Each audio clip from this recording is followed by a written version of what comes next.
여러분은 AI를 얼마나 잘 쓰고 계신가요? 모르는 것을 물어보고, 글을 요약하고, 이미지를 만들고, 가끔 코딩도 시킨다면 AI를 꽤 잘 쓰는 사람으로 보일 겁니다. 하지만 요즘 AI를 정말 잘 쓰는 사람들은 질문만 하지 않습니다. AI가 자료를 조사하고, 코드를 수정하고, 실패하면 다시 시도하게 만듭니다. 더 나아가 여러 에이전트가 정해진 규칙에 따라 작동할 시스템을 구축합니다. 같은 AI를 사용하고 있지만 결과물은 천지 차이. 누군가는 답변 하나를 얻지만 누군가는 작은 조직처럼 일하죠. 현재 AI 활용 수준은 크게 5단계로 나눠볼 수 있습니다. 나는 어느 단계인지 확인해 보시죠. 1단계. 첫 번째는 검색입니다. 대화형 AI에게 모르는 내용을 질문하는 단계죠. 과거에는 검색창에 키워드를 입력했다면 지금은 AI에게 문장으로 질문합니다. 여러 사이트를 돌아다니지 않아도 AI가 내용을 정리해서 설명해 주기 때문에 상당히 편리합니다. 하지만 이 단계는 예전 검색창을 업그레이드한 것에 불과하죠. AI가 알려준 내용을 실제 업무에 적용하는 것은 여전히 사람이 해야 합니다. 여행 계획을 알려줄 수는 있지만 일정을 등록하거나 예약하지는 않습니다. AI가 코드를 설명해 줄 수는 있지만 프로젝트 파일을 직접 수정하지는 않습니다. 2단계. 두 번째는 생성입니다. 질문에 대한 답만 받는 것이 아니라 실제로 사용할 수 있는 결과물을 만드는 단계입니다. 예를 들어 유튜브 대본을 작성하고 이미지를 생성하고 이메일을 쓰고 코드를 작성하는 겁니다. 사람이 초안을 만들지 않고 AI가 만든 초안을 검토하고 수정하면 됩니다. AI가 설명자가 아니라 작업 보조자가 되는 겁니다. 이 단계부터 생산성이 눈에 띄게 올라갑니다. 하지만 한계도 있습니다. 사람이 작업을 하나하나 나눠서 지시해야 합니다. 자료를 조사한 다음에는 사람이 결과를 복사하고 다시 AI에게 전달해 대본을 만들어야 합니다. 대본이 완성되면 제목과 설명문을 만들어야 합니다. AI는 각각의 작업은 해주지만 전체 작업의 흐름을 이어서 관리하지는 못합니다. 3단계. 작업 흐름을 자동화한다. 이 단계부터는 같은 짓을 반복하지 않습니다. 정해진 조건이 발생하면 정해진 작업이 자동으로 실행되도록 연결합니다.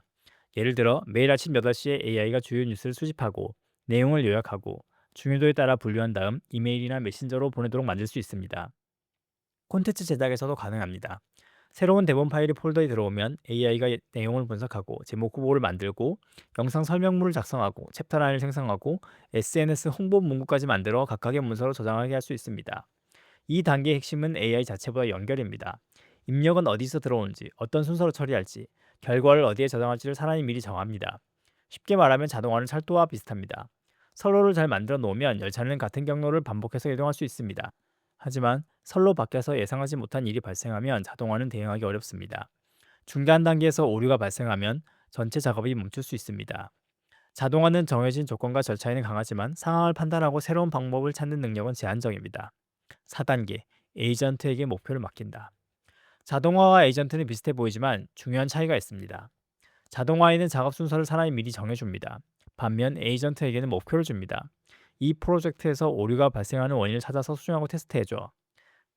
사람이 모든 단계를 일일이 지정하지 않아도 목표를 달성하기 위해 필요한 작업을 에이전트가 나눕니다. 이것이 일반 챗봇과 에이전트의 가장 큰 차이입니다. 에이전트는 필요에 따라 다양한 도구를 사용할 수 있습니다. 파일을 읽고 수정할 수 있고 터미널에서 명령어를 실행할 수 있고 웹에서 자료를 조사할 수 있고 이메일을 확인하거나 캘린더 일정을 등록할 수도 있습니다. 그래서 에이전트 활용을 흔히 AI에게 컴퓨터를 준다고 표현합니다. 다만 컴퓨터를 사용할 수 있다고 해서 무조건 좋은 에이전트가 되는 것은 아닙니다. 에이전트의 진짜 핵심은 다음 과정에 있습니다. 목표를 이해하고 작업을 나누고 도구를 선택합니다. 실행 결과를 확인하고 문제가 생기면 다시 시도해야 하죠. 4단계에서는 사용자 역할도 바뀝니다. 사람이 모든 작업 방법을 알려주는 것이 아니라 무엇을 달성해야 하는지 설명합니다. 즉, 작업 지시자에서 목표 설정자로 바뀌는 것입니다.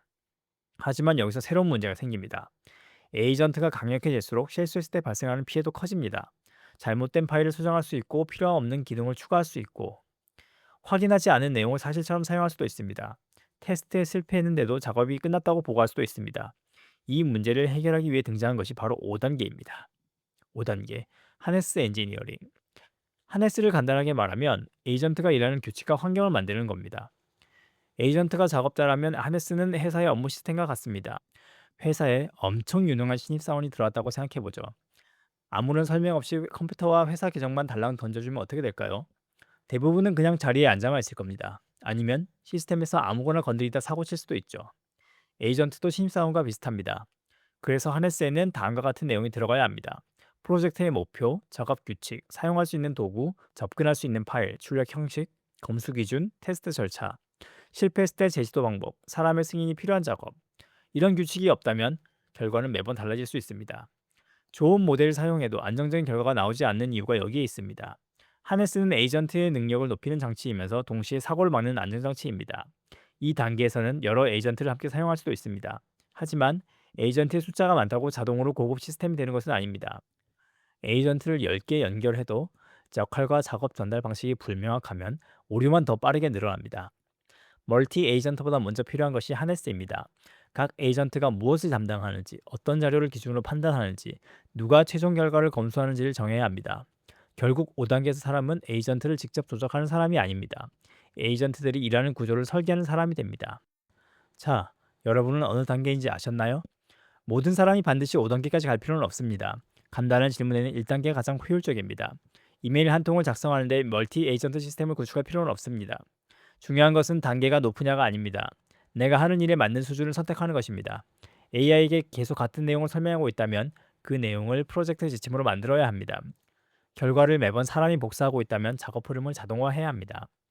AI가 자주 같은 실수를 한다면 검수 규칙과 테스트 절차를 하네스에 넣어야 합니다. 이렇게 AI 활용은 질문 기술에서 시스템 설계로 발전합니다.